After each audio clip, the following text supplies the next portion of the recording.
What's going on, chicken friends? It's Donna Little from the Coop Scoop, and now at this time of year is usually when probably a lot of chicken keepers start deciding if they want to add to their flock again this coming spring. And that might be just letting your own hens, I'm getting my hair done. Go girl.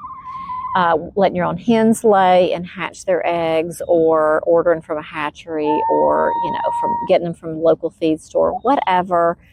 But you kind of have to start thinking about it before spring actually gets there so you can order or get what you want. And every single year about this time, I have to make that decision. Am I going to add to the flock or not? And this year, we've had some things going on.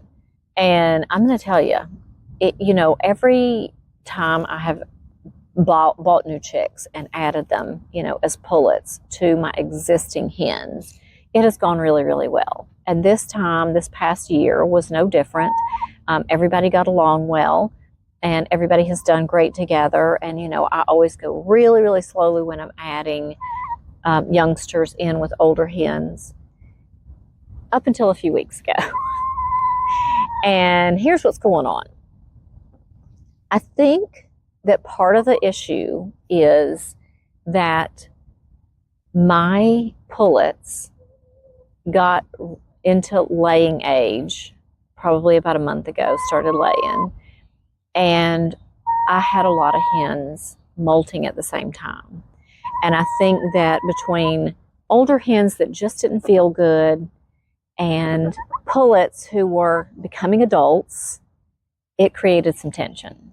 So I came out one day, and I'll say this, Jolene is one of my top hens. She's one of my Wyandottes, and nobody messes with Jolene. And she had a really hard molt this year. She was not feeling good. I'm sorry, am I not petting you? And she just stayed by herself. She hung out up by the house most of the time. She didn't really want to forage around. And one of my pullets started to pick on her. And I was a little bit surprised, because I was like, if you girls are kind of coming into adulthood and you're going to pick on anybody, that is the last hen I would pick on. But Jolene wasn't fighting back and was allowing it just because she didn't feel good. And I think that sort of started it, the changing of the guard, so to speak. Like, I think she knocked Jolene down a couple of notches, and that ranked her up a little bit. So when that happened, I did see, some of my other hens behaving differently than they normally act, and being testy with hens they're not normally testy with. I've had some problems on the roost, and if you have chickens, like the roost for some reason is the battlefield a lot of times, and they are going to just go at it with each other when they go to roost at night. And normally mine go to roost and they might pick on each other a little bit, and they all figure out where they want to be, and I go out and I do a head count and shut the door, and we're good. But since the pullets have come of age and started laying, a lot of my other girls want to go and roost where they're at. And so it's created a little bit of a problem, and I can look out my back door and tell if that's going to be one of those nights. And because the pullets will just be standing outside. They're like, we're not going in there with this crazy women. So we've had a little issue with that, figuring out the roost bar situation and just the bickering amongst themselves. Caroline is my black copper Moran, and she's always been sort of ranked up there at the top, but I mean, she has lost her mind. She is so aggressive with the other hens, and I mean, like everybody. She has no friends now. Like, she used to be buddies with Opal, my Jersey Giant hen, and she nailed her the other day and made her comb bleed. So, hi, honey. So she is not getting along with anybody.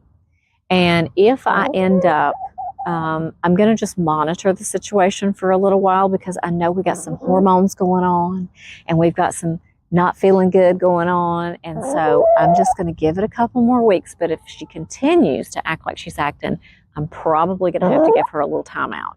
And that's going to mean just, containing her somehow in the coop, and she's going to have to just see her flock mates but not interact with them for a few days, and we'll see if that takes her down a notch or two, because she has been awful.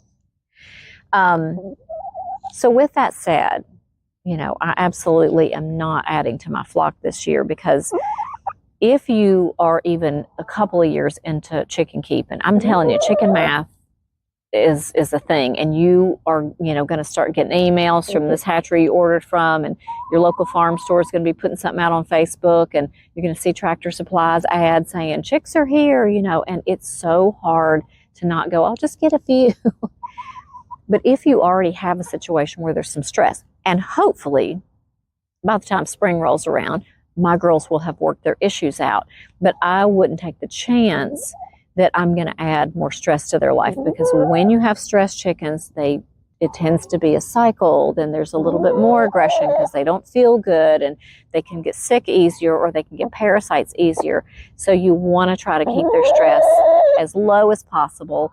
And I have added another waterer for my girls. I've added another feeder for my girls so they can spread out even more to get food and water when I bring them a snack. And I have kind of given them a little extra something here and there during the course of every day, so that they can all, you know, have nice full bellies all the time and be happy. And we are trying to keep the ladies calm. So I'm doing the things all I can do, you know, to keep the peace around here. But I definitely would not add any chicks to this flock this year, nor do I really need any more, honestly, because they are taking a toll on my yard. But with that said, however, I did mention in a video, I don't know, 3 or 4 weeks ago, I did a video with my husband that we have always wanted to add bantams to, you know, our homestead. And my issue with that has always been, do I, you know, let them free range or not? And I don't feel like I can. I feel like that would be very irresponsible to let chickens that small free range, because I know they can fly better than a bigger hen like mine now. I don't even know if they could get to the top of the fence because they're heavy. Bantams can fly. I wouldn't be, you know, feel terrible if they flew over my fence into someone else's yard and got killed by a dog. And they're also definitely hawk bait when they're that small. And so we've just never done it because of that. So Mark said to me before we did the video, you know, let's go ahead and get them, and we'll just, you know, build them their own space, and, you know, we'll keep them contained. And so I was like, you do not have to ask me twice. But at the same time, like, you know, it's a big investment. It's a lot of money. And I said, I'm going to go ahead and go look at some of the hatcheries, because no one, or at least that I have been able to find, that breeds, especially locally, because I would love to support a local breeder that has, you know, especially Cochins, because that's really what I want more than anything. They don't have the ability to sex these little chicks, and I need to know, to the best of my ability, or their ability, that I'm actually getting pullets and not cockerels, because I can't have roosters where I live. So I, you know, went ahead and just started looking at the hatcheries, and I had really no idea what a hot item bantams are, but apparently everybody buys them. And they were sold out everywhere through July. So I did go ahead, because Mark said, you're not going to get any if you don't order them now. So I did go ahead and I ordered 6 bantams, and I'll, you know, tell you guys more detail about them, but I'm not going to they're not hatching out until the end of July. So it's going to be months from now, which is killing me, because I want them now, because I already know they're coming, and it's, you know. So I've got several of those they will be on the way, but they're not going to be stressing my ladies out, because they're not going to be living with them. They will not be roommates. They're going to be neighbors. So they will be perfectly fine with that. And I'm so excited to get these little guys. But we'll do videos, obviously, about the build, because I really had to think about and decide where I want to put this coop. And I think we have landed on the right spot, and I'm going to be able to give them their own run. And then additionally, I'll be able to also let them go out into an area, and I'll show you guys as we go along, where they'll also be completely safe, to give them a little bit more space. And, you know, I think we've got it all worked out, but I'm super excited about this.